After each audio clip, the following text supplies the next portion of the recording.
Hey everybody, this is Mr. RV. I'm here today to show you how we can use one-point perspective to make flat objects on a page look like three-dimensional objects that we're seeing through some sort of magic window. We're going to be using bubble letters and turning a bubble letter into what looks like a three-dimensional form surrounded by deep space. Anyhow, we'll be adding shadow to that afterwards, but first let me show you how we start with getting that letter drawn. Everything you'll need for today's exercise is pictured right here. You'll need a piece of paper or two. You'll need a pencil, eraser, pencil sharpener probably, and something you can use as a straight edge. I'm using a piece of cardboard I cut off of a old pasta box. So if you don't have something like a ruler on hand, something around might just work pretty well for you. So look around and think about what you can use. Check with your grown-ups before you start cutting things up. So here's what I'm going to do first. I'm going to start by making a list of things that are interests and concerns or ideas of my own that start with the letter T. I'm thinking trees, trapper, my dog. Other things that are of interest to me, Terrafill. Also technology. I've been learning how to use these video cameras and upload them and how to use a lot of different sort of technology lately, and it's really pretty interesting. I'm also always interested in the idea of trying new things. Notice the first letter of each of these ideas or interests starts with the letter T.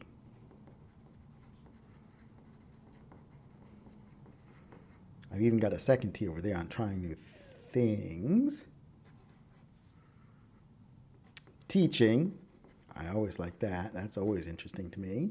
And tacos. Crunchy tacos, soft tacos, tacos of every sort. So there's my ideas of personal interest that I could use as an idea for creating a piece of art. I'm going to pick two of these for today. I'm going to pick trees and tacos. We'll figure out later how I'm going to put that all together. But now I'm going to get out a fresh piece of paper. And the paper I'm using, by the way, is just regular computer printout paper, 8.5 by 11. I cut it in half, and now I have two pieces. First thing I'm going to do is I'm going to fold a little bit of it over, about the bottom, oh, I don't know, 1.5 or 2. I want to get it to line up so that the corners line up with the sides. That way I'll have a nice horizontal, neat fold. I'm going to flip it over, and I'm going to use this side for my drawing. Later, I'll flip this side out, and I'm going to write whatever my idea or concern was. For me, that's going to be, I wish I had a taco tree. Who doesn't? All right, so first thing I'm going to do once that's taken care of, I need to create a horizon line. The horizon is where the sky meets the ground. Everything below this will be on the ground. Everything above it will be in the sky. I'm going to make a horizontal line going from side to side. I'm making it about 1.5 inches from the top of the paper. I want to leave a lot of room over here in the middle for the drawing of the letter. The top part in the sky is going to be a background for me. It's going to help make the drawing more interesting, but it's not the main subject. The next thing I need to do is, once I have my horizon line, and I'm going to label that for you so that it's easier to remember. And remember, horizon line always separates the sky above from the ground below. Next thing I'm going to do is put in a vanishing point. I'm going to put mine way over to the left. Not at the very edge, but kind of closer to it. There's my vanishing point. I'll also label that for now.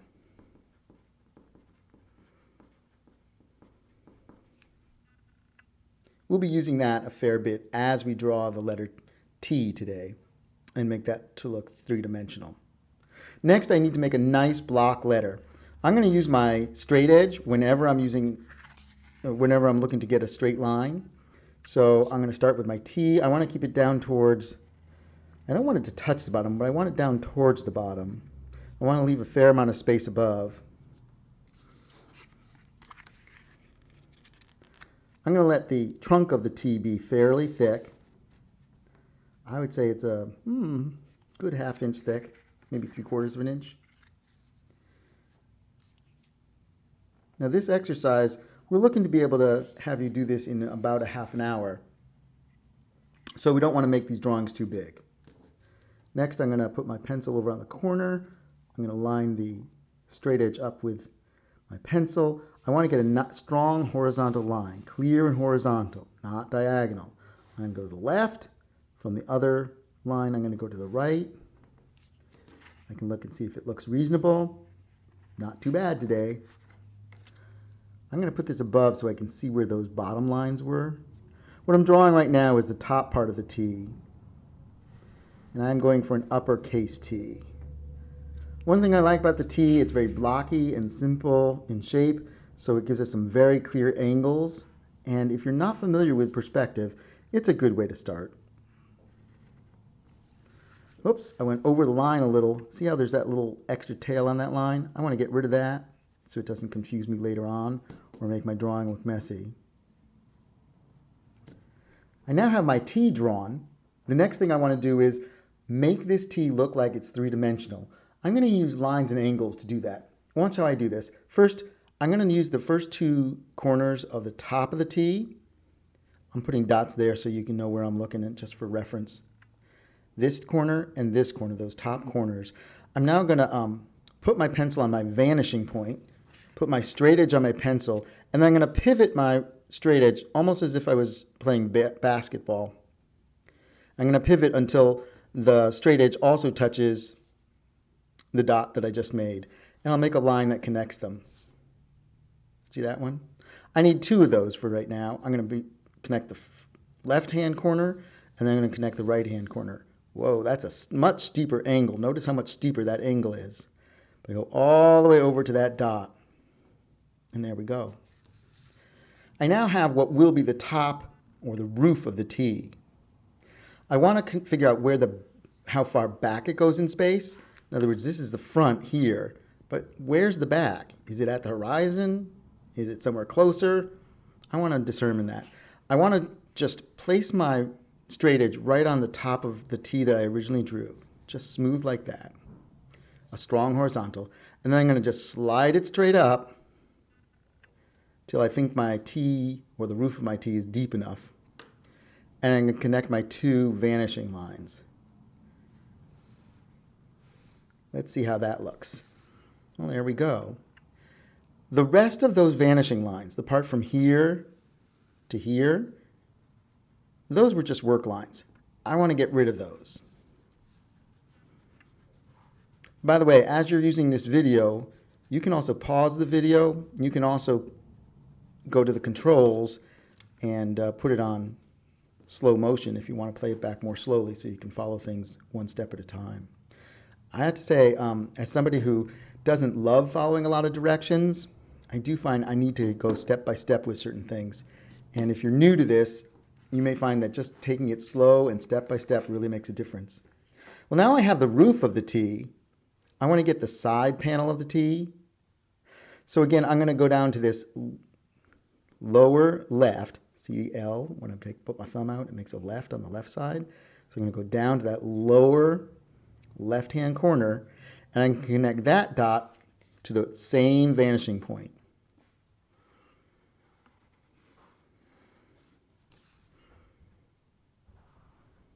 Now, the back lines, the ones that show where the roof ends and the side panel ends, they're going to be parallel to they're going to do the same thing that the front line did. So if the top of the T was horizontal in front and horizontal in back, the side panel, notice that's a true vertical. So I'm going to slide that straight edge over to the left, keeping it vertical until I hit the corner, and I'm going to go straight down to get a clean vertical. I need to erase that extra bit of work line that I no longer want to keep. With perspective, it's illusion. And as with most illusionists, one of our goals is to hide how we do it so that the magic seems unquestionable. I have one more vanishing line I'll need for this T. And it comes down on the left at the bottom, right over here. I'm going to put my pencil on that corner, on that dot. I'm going to put my straight edge on the pencil. I'm going to pivot my straight edge until it touches that vanishing point. And then I'm going to create a line that goes back in space towards it. I could go all the way there. I'll end up erasing more line, but that's okay. Now I want to figure out, here's the side panel of the trunk of the tree, but again, how far back does it go? Well, it can't go back to the vanishing point because I already decided my T stopped before there. So I'm going to line this up here with my original vertical on the trunk of the T, and then slide to the left, and I'm just going to estimate. When it looks like it's an amount that would correspond to the top side, the top panel, I'm going to put that there. I can erase that extra bit of a tail, erase that bit of a work line that I drew in, and I now have what looks like a three-dimensional giant T. I'm going to show you some things a little later that'll help us make the giant T look even more large. The next thing I want to do on this, though, is I want to create a sense of shadow. The shadow will increase the illusion of three-dimensional reality and provide another opportunity for creating visual drama. Drawings usually do best when they have some kind of drama or excitement to them. Just like a good story, you need some kind of dramatic tension or some kind of contrast. Otherwise, drawings tend to get a little dull to look at. I'm going to say that I'm going to put the sun up here and say that it's right over here. And I'm going to figure that if the sun is there, the source of all my shadows will be directly below it on the vanishing point. When I want to figure out where my shadows go, I go directly below my light source till I hit the horizon line, and that's where my shadows will seem to come from. What do I mean by that? I'm going to put my pencil on that dot, that shadow vanishing point. I'm going to put my straight edge on the pencil, line the ruler, the straight edge up with the bottom of the T in front, that front bottom. I'm going to make a line that goes down. I'm going to repeat that on the other corner at the bottom. I'm even going to go to that back corner because this part in here will still cast a shadow. And that can serve as my shadow. I'm not going to worry too much about the bar that goes across the top and the shadow of that. I can decide that the sun is low, and therefore the shadow is long, and therefore the shadow of the cross piece of the T is way over here off page. If I did want that in there, I'd have to get a horizontal, a bit of a, oops, let's figure out where it's going to go. It's going to come down from here, something like that. There are actually ways to tabulate and calculate exactly how long a shadow will be. And I don't want to cover that today because I want you to enjoy this. And if you're new to it, I think we're giving you a lot of information as it is. Plenty of information to keep you busy for one morning or afternoon. Well, my crosspiece would be something like that. If that seems off, there's something to be said for judging. I'm going to erase the inner lines of those. I think this goes over too far here, but maybe not. I'm going to use the side of my pencil It'll make nice horizontal marks, which will remind people that they're supposed to be part of the ground. And I just color that whole shape in. Notice I'm using my straight edge now just as a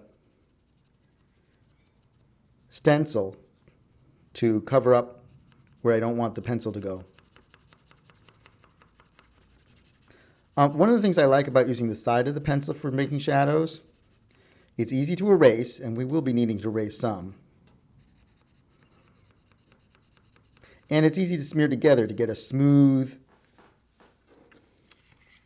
texture that doesn't remind people that this is paper and that these are marks on paper. Again, we're trying to create the illusion that this is not marks on paper, but actually a whole nother three-dimensional reality that we're suddenly giving people access to. I'm going to use my finger just to rub this a bit.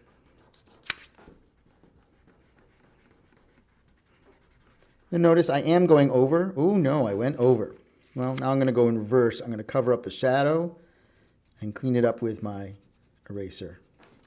Because I'm using a straight edge and you're doing a straight edge shape, I can get away with that. If I was doing curves, I could not use my straight edge the way I'm doing it. I think I want to get this darker. I sort of have to decide what I want darker, the shadow or the dark areas of the T. And I'm going to go with the shadow being the darkest. I think that'll be fun. I will create some drama and make the whole thing look a little more believable.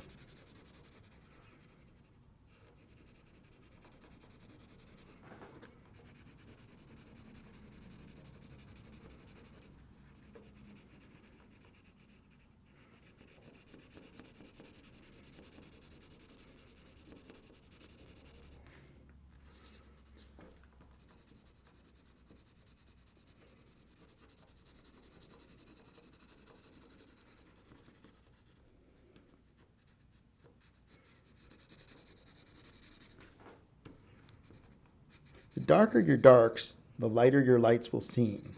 If you have a drawing, whether it's this one or another, and it starts to seem like everything's just a little dull and hazy, it could be that you've either lost your darkest darks or you've lost your lightest lights, or both. One way to make any drawing look a little zippier and a little more exciting, generally speaking, is to make sure you have a full range from dark darks to light lights. I'm using pencil here, so the darkest I can get is dark gray. And of course, I can't get any lighter than the white of the paper. So I really want to get as dark as I can with some of these shadows so that the light areas will seem lighter and I'll make more of a dramatic feeling of light. Now, I'm going to rub that around just a little. Yes, my finger's getting messy. Comes off easily. And I'm just going to clean up the edges of the shadow. The shadow should have a nice crisp shape. Shadows generally have a crisp shape when there's one light source. If there's a lot of light sources, or if it's a really dull, hazy day, and you're outside, then you'll notice it's harder to see the shadows. But we want a dramatic light, and that means we're going to have very crisp edges. Again, in the real world, light creates shadow. In drawing world, shadows create light. There. I think we've got some nice shadow there. Now, our sun is over here, so I'm going to think that the top of this T would be very bright, but the sides of it would be a little dimmer. So I'm going to add a little shadow to each of these sides. Because these are very angular forms, the T is very angular and very squared off, there's no gradation. Notice that each side will be just whatever tone, light gray or medium gray or dark gray, all across. There's no in between. When you're drawing a rounded form, there's a lot of, there's sort of a shift or a slow gradation, slowly moves from light to dark. Not in this case.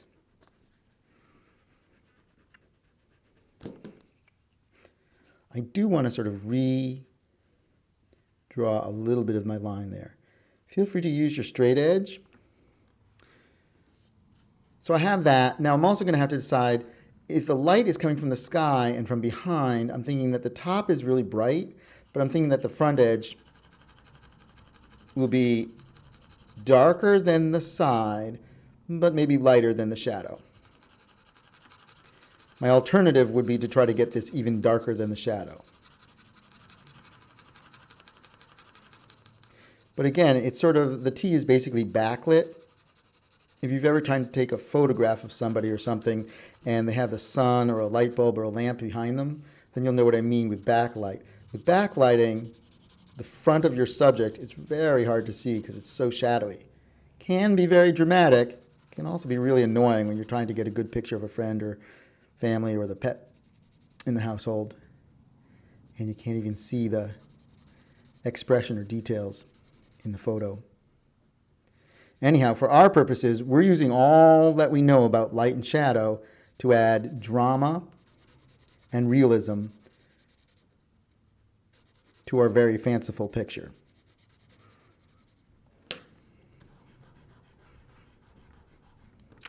I'm going to unfold the bottom here because that fold is showing up. You can see how there's a little line right across here.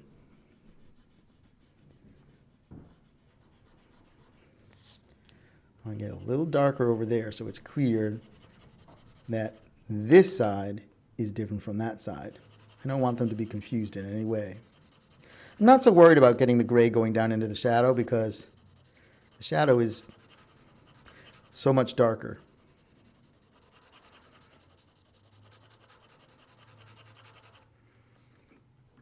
Again, some of my marks, particularly as I smear things around, are getting onto the top of this roof of this T. I want to clean that up. I'm just going to go back with my eraser. It's where having a squared off eraser or cutting your eraser in half so you get nice sharp edges can help. Some people use what's called a kneaded eraser. Kneaded as in like you knead bread, K-N-E-A-D. It's where you mush it, and those are nice because you can get very specific shapes. But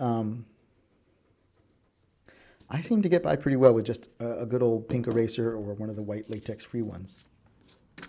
All right, so we have that there. We're now ready for cleaning up some of the things we don't really need so much anymore. I don't need my label horizon line. I have the line itself, and I know everything. I'm going to use that to put some mountains and things in. I know that everything above there is above the plane of the ground, the flat area of the ground. And I'm going to leave my sun, but I don't want a line going down to the shadow vanishing point. I will be using that shadow vanishing point again, but I won't need this. I don't think I'll really need that original vanishing point I used for creating the lines of the T. Well, so my words are, I wish I had a, and here's my T words, taco tree. There's a lot of things we could do with the lettering. For today, I'm just going to write it out. If you want to space it out, if you want to use other methods to get more interesting font, there's a lot of things you can do, but I don't want to get into that today because we want to get this project moving along. Next, I'm going to draw in some of the things I want. One of the things I'm going to add is some little tiny stick figures. I want to use really little tiny stick figures because the smaller they are, the bigger my T will seem. So I'm going to add some little people, head, legs. Oop, give this person some hair. Another one over here. It'll give some more visual interest, just a little more story going on. And because they are so small, we're thinking, it makes the building, the T, seem like a giant building.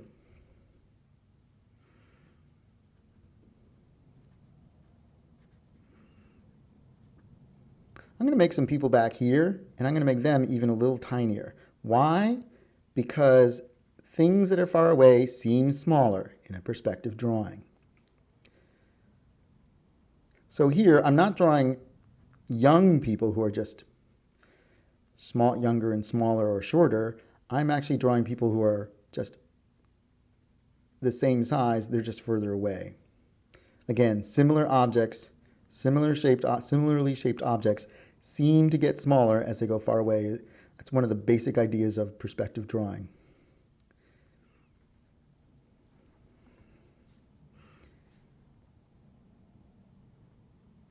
Back here, they'd be really tiny.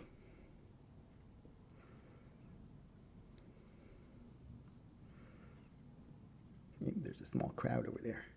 I can barely see them, but that's okay. I'm going to put a little person over here as well. I'm going to make this person similar in size to these people because this person is similarly far away.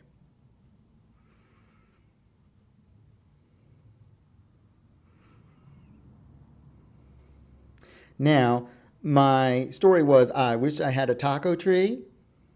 And again, who wouldn't wish for a taco tree? So I'm going to draw in the taco tree. I'm going to make a tree trunk. I'm going to let the roots be irregular so it looks more like roots. Notice that the bottom of the roots seems almost to be in a curve. Curved lines, like this line going across the bottom of the roots, curved lines describe curved surfaces. For instance, a tree trunk. Flat lines, like the bottom of this T, describe flat surfaces. And you can see this boxy T looks very flat. Now I'm going to add some lines to get the crown of the tree. And of course it's a taco tree, so I need to draw my tacos. I don't know what types of tacos these are yet. Could be bean and cheese. Maybe it's grilled shrimp. Maybe it's chicken. Maybe they're beef tacos, which myself I don't go for, but I have friends and relatives who do, so we'll have to plant some of them out and back too, because we want to keep everyone happy. Yum, yum. They look nice and ripe. Well, there's a taco tree. I can certainly add another one if I want. I'm going to put one over here, and I'm going to also use overlapping. And this is how. I'm going to draw part of the tree, but I'm going to let part of it look like it's hidden behind the T. Notice that the tree, the bottom of the tree only comes down to here. That means it's further away than the bottom of the T. So therefore the T will hide some of the tree for us. I also still need to put the tacos in. I can only wonder what time of year tacos ripen, or if it's one of those trees that have ripe fruit pretty much all year round. I'm sort of hoping for that because, I don't know, you never know when you want tacos. Well, now we have our what's happening in our drawing. I want to add something else, and this will add another layer of convincing realism and also a little more drama. I want to add the shadows for my people and my trees. Here's what I'm going to do. I'm just going to put my pencil on the sun vanishing point, the light vanishing point where the shadows come from. Put my straight edge on that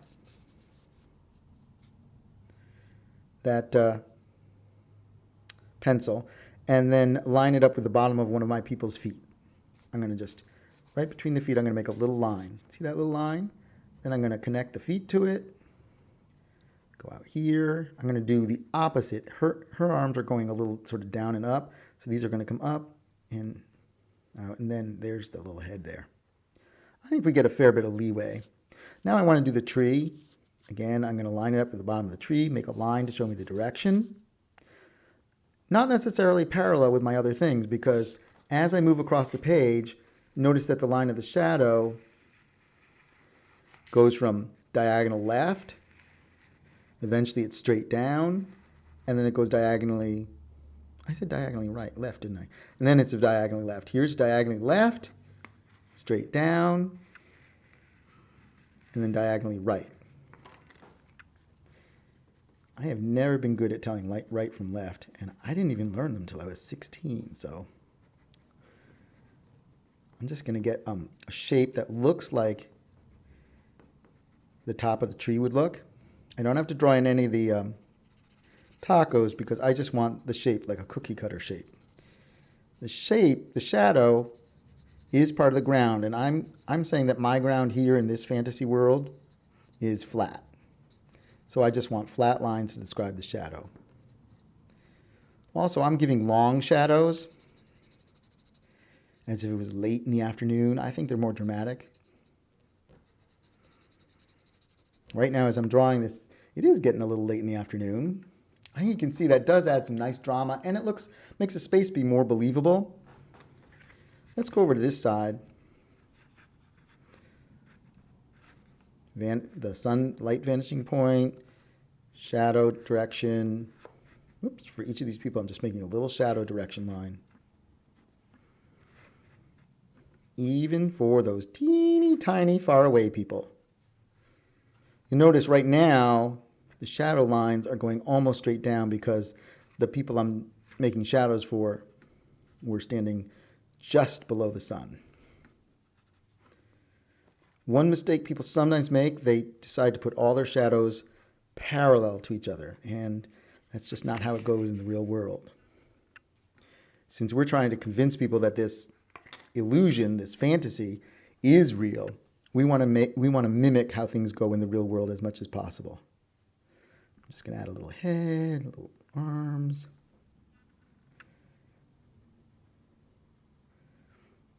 Of course, back in the days of the Surrealists, or anyone who's now working in a Surrealist way, one of the tricks sometimes people used was making the shadows be of one thing and the object be something else. So you might see a person, a human, but their shadow could be in the shape of a wolf. Kind of weird and kind of surrealist, but that's what it was all about. And it's kind of fun. And let's face it, this drawing is definitely pretty much of a fantasy drawing. Does it qualify as surrealism? Well, it could. That's an interesting question. Does this qualify as surrealism? Is a fantasy drawing always a surrealist drawing? What's the difference between surreal drawings and fantasy drawings? Or is there? Oops, forgot the shadow on this little person. Bad me. Ooh, there we go. Now the shadow for the head. I have to say, I really love what the shadows do for that. There's one more thing I'm going to add to this. I'm going to get rid of the vanishing point words because that is not part of my drawing. That was just a label I put there to remind myself and to help you see what I was doing. I'm going to add some mountains. Ooh, getting kind of, my pencil is getting really dull, so I'm going to give it a little sharpening. Sometimes I really like these plain old, simple sharpeners best. They fit in my pocket.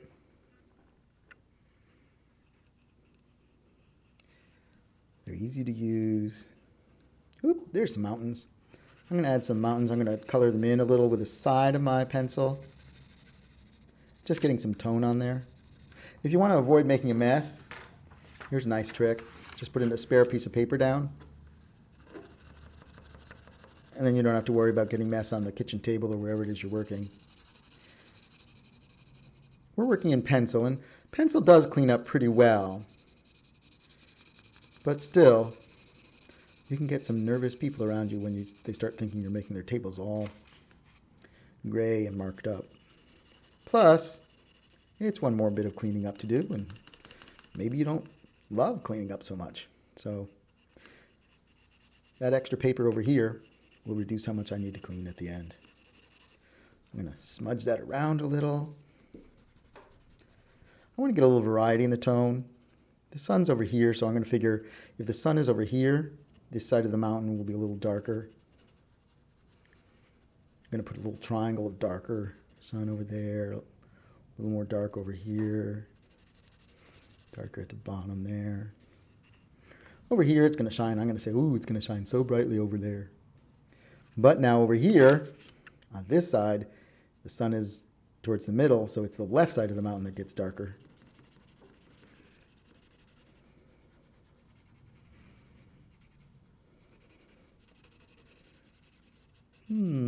Okay.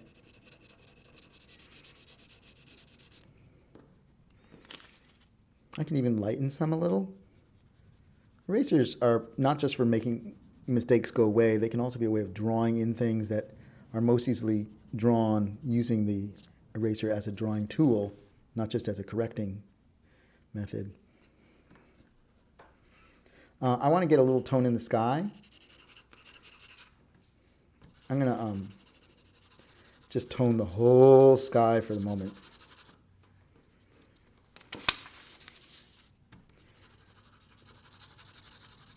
I want to be careful not to have marks show up going side to side across my mountain because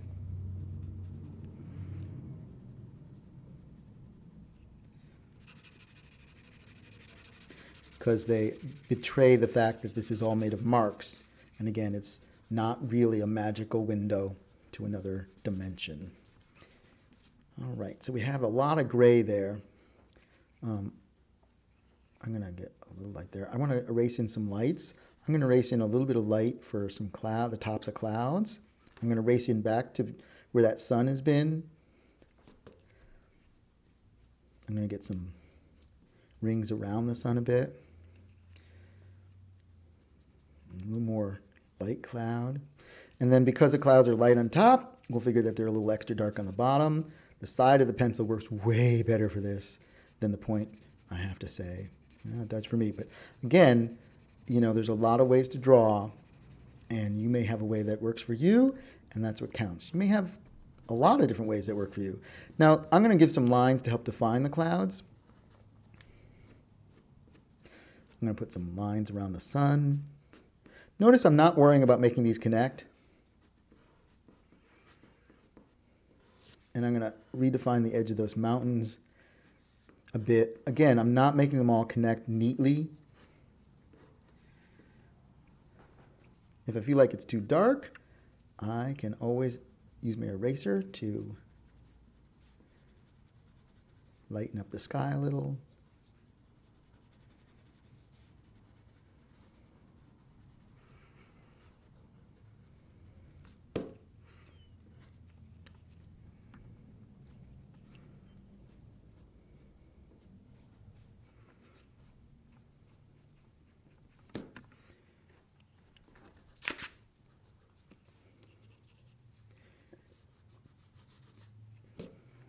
Kind of want to get my lines a little crisper on the edge of my T because that is the main subject, and I want it to look very crisp. And the darker the dark, those dark, crisp, bold lines make things come forward.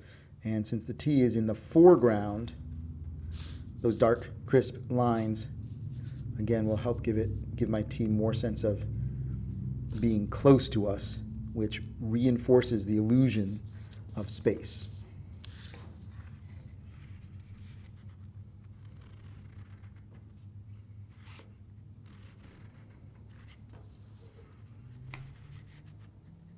Well, I think that's about it for today.